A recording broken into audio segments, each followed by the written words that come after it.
Hola, ¿qué tal chicos? Buenas noches. Espero que estén muy bien. Hoy vamos a comenzar una nueva clase, la clase número 4, ¿sí? Pero que también vamos a hablar un poco sobre la clase 3 de diseño de investigación de mercados.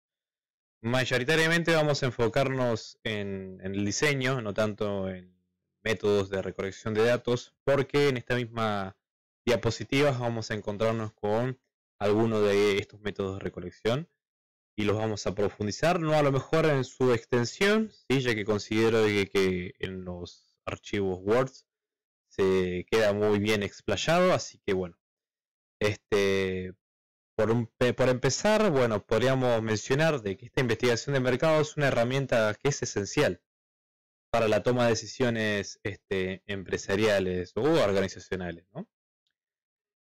Hoy nos vamos a centrar en los pasos, ¿sí? En ciertos pasos fundamentales para el diseño de una investigación efectiva.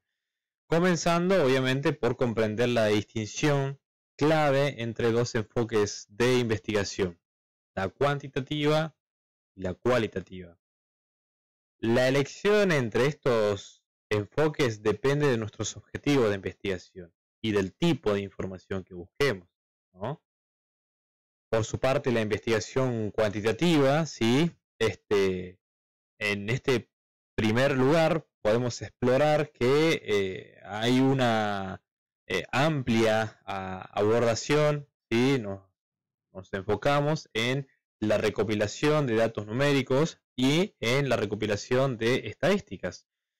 Aquí se van a utilizar métodos como encuestas, cuestionarios para poder medir y cuantificar comportamientos, actitudes, preferencias, ¿sí?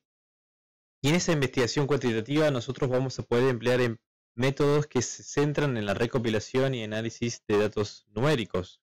Tres comunes son el cuestionario, las encuestas y los experimentos en la investigación cuantitativa, ¿no?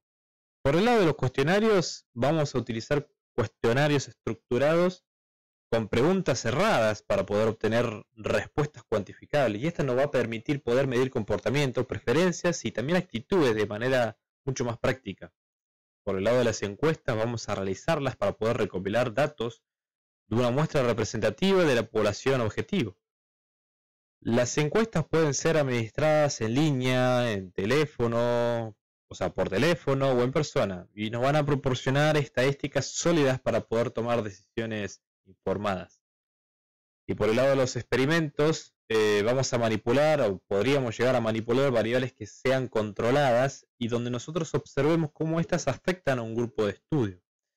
Esto nos va a ayudar a establecer relaciones de causa y efecto y a realizar análisis estadísticos para obtener resultados confiables. En el diseño, ¿sí?, del cuestionario, ¿sí?, nosotros podemos enfocarnos en primer lugar definir objetivos de investigación que sean claros. También en ese diseño vamos a seleccionar tipos de preguntas que sean adecuados, ¿sí?, como opciones múltiples o escala de Likert que vamos a ver más adelante. También hay que tener en cuenta la organización de las preguntas, que sea de una manera lógica, ¿sí?, y coherente. Hay que mantener también un equilibrio entre la brevedad y la obtención de esta información que es esencial.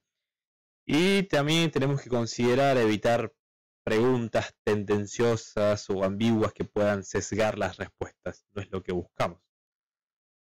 Por el lado de las encuestas, en una investigación cuantitativa, son una herramienta poderosa para poder recopilar datos cuantitativos, ¿no? Y para poder garantizar esta efectividad de las encuestas, debemos, en primer lugar, definir la población objetivo.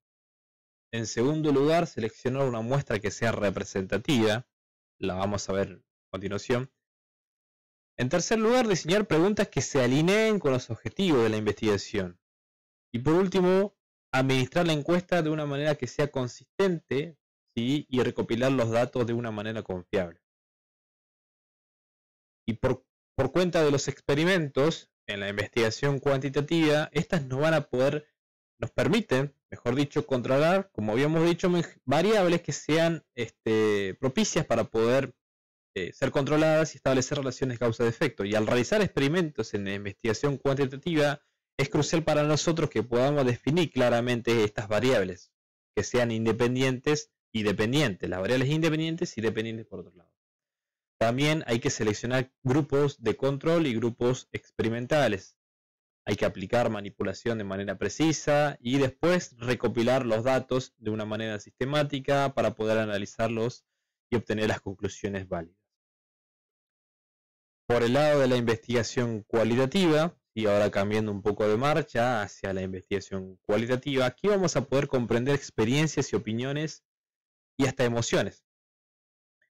Acá vamos a utilizar métodos como por ejemplo las entrevistas en profundidad, grupos focales, ¿sí? Y observación participante. Estos vendrían a ser los métodos, ¿sí? Que se van a utilizar para poder explorar en profundidad, ¿no? Estas experiencias, las percepciones y los significados que hay detrás de los datos. Son los tres más comunes. Por el lado de las entrevistas, implican conversaciones más abiertas con los participantes, permitiéndoles a ellos expresar sus pensamientos y experiencias de una manera mucho más detallada. Esto va a revelar una información rica y subjetiva. Bien.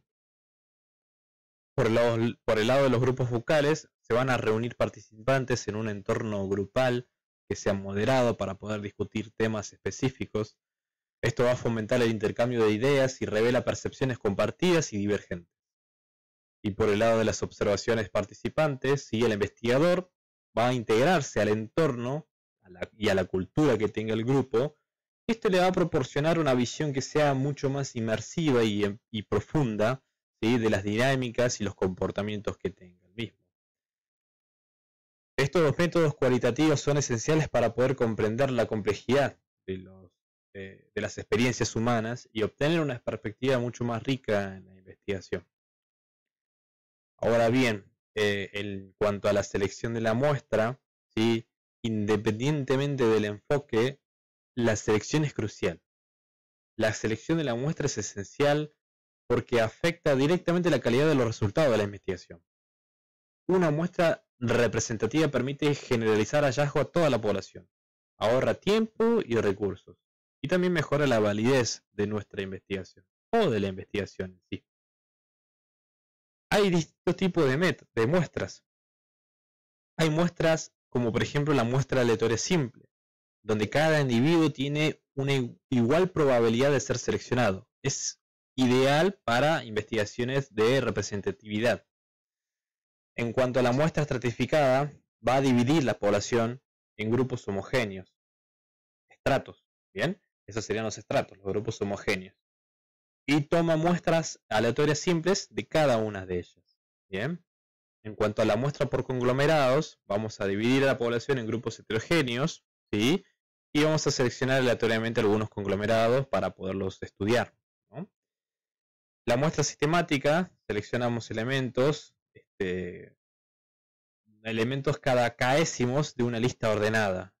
Por cuenta de la muestra de cuotas, vamos a definir cuotas para grupos demográficos clave y seleccionamos participantes que cumplan con esas cuotas.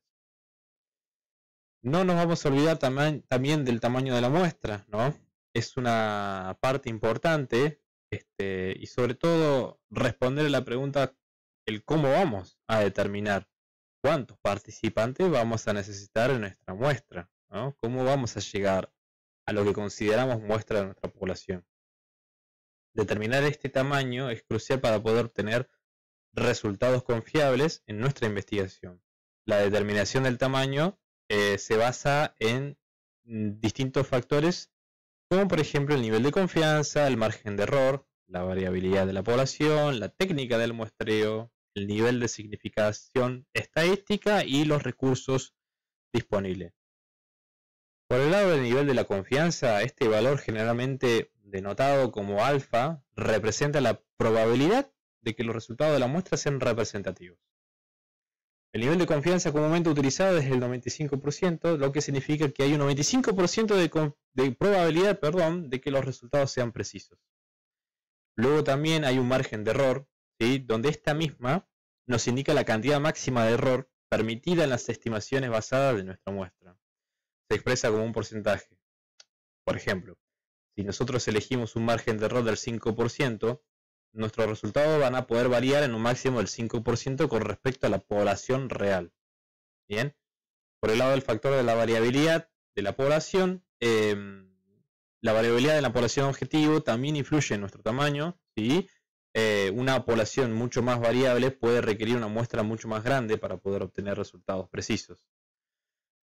La técnica de muestreo nos dice que el método de muestreo utilizado, ¿sí?, como el muestreo aleatorio simple o el estratificado, va a afectar el tamaño de nuestras muestras, afectará el tamaño de muestra necesario, perdón. Y en cuanto al nivel de significación estadística, se refiere a la probabilidad de que los resultados observados no sean el resultado al azar. Un nivel de significación común es del 0,05, el 5%, ¿no? Y en cuanto a los recursos disponibles, ¿sí?, estamos hablando de, por ejemplo, el presupuesto, el tiempo y la disponibilidad de participantes. Estos también son factores que son limitantes para determinar el tamaño de las muestras, ¿sí? Es un factor que también vamos a considerar. Para calcular el tamaño de la muestra, podemos utilizar fórmulas específicas también para poder, igual dependiendo el diseño de la investigación, ¿no? Vamos a utilizar distintas fórmulas y también considerando los factores que acabamos de mencionar, ¿no?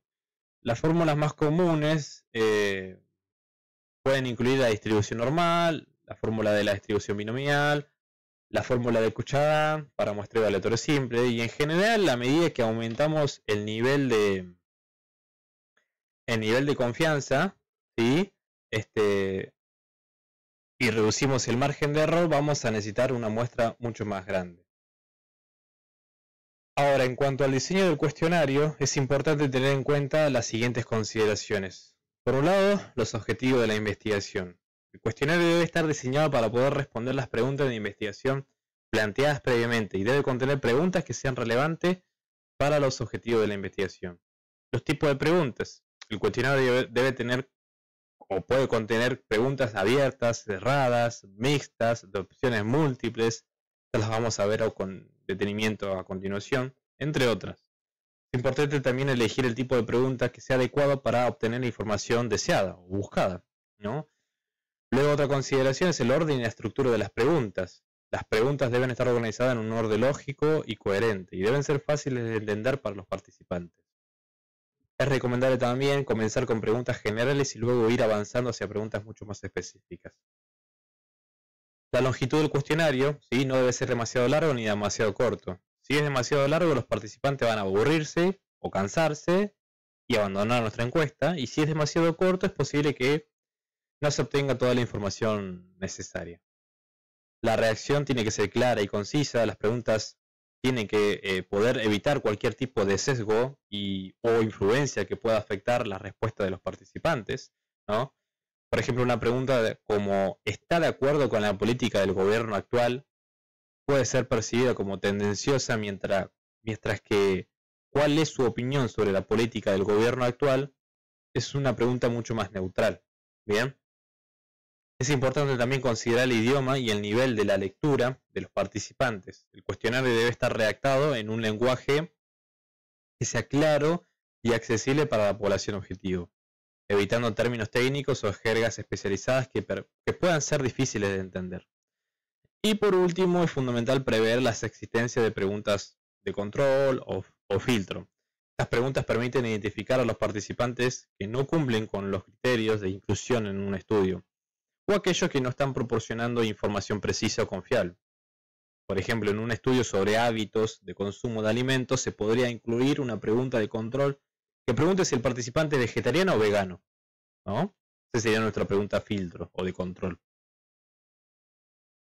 Ahora, explicando los tipos de preguntas, ¿sí?, que podemos llegar a incluir en nuestros cuestionarios, podemos encontrarnos desde preguntas abiertas hasta preguntas de opciones múltiples, ¿no?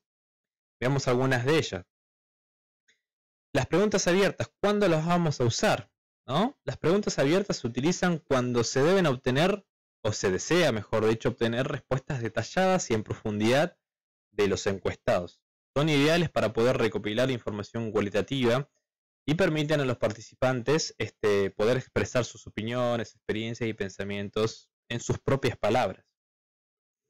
Por ejemplo, ¿qué opinas sobre nuestro nuevo producto y cuáles son las características que más te gustan? Bien. En cuanto a las preguntas cerradas, ¿cuándo la vamos a usar? Las preguntas cerradas son más adecuadas cuando deseamos obtener respuestas específicas y cuantificables. Son útiles para poder recopilar datos numéricos y estadísticas precisas y se usan para cuando tenemos opciones predefinidas y deseamos categorizar la respuesta de una manera mucho más clara y fácil de analizar. Por ejemplo, ¿con qué frecuencia compras en nuestra tienda? ¿Todos los días?